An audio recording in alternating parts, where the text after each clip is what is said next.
अभिनंदन अभिनंदन. शर्वरी राठोड यांनी राष्ट्रीय पातळीवर आपल्या महाराष्ट्र राज्याचे नाव उंचावले आहे. राष्ट्रीय कुस्ती स्पर्धेमध्ये त्यांचा द्वितीय क्रमांक मिळाला आणि त्यांना रौप्य पदक म्हणजे सिल्वर मेडल मिळवले. राज्यभरातून त्यांच्यावर कौतुक व अभिनंदनाचा वर्षाव होत आहे.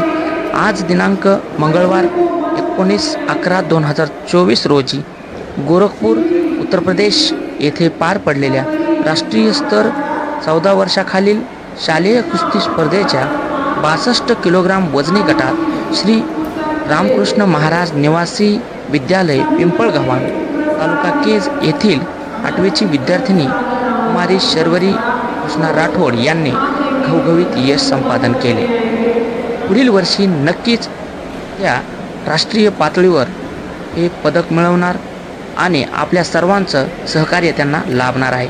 त्यांचे शिक्षक वृंद, त्यांचे सहकारी, आईवडील, त्यांचे कोच व त्यांचा मित्रपरिवार या सर्वांनी शुभेच्छा दिल्या आहेत. आपल्या महाराष्ट्र राज्याचे नाव देश पातळीवर चमकविले व तिच्या यशामागे कुमारी शर्वरीची मेहनत, जिद्द व तिला मार्गदर्शन करणारे तिचे प्रशिक्षक यांचे अचूक मार्गदर्शन आणि तिच्या पालकांचे कष्ट व मोलाची साथ आहे. लाखो मुलींना प्रेरणादायक ठरणारी ही कहाणी सर्व मुलींनी पाहावी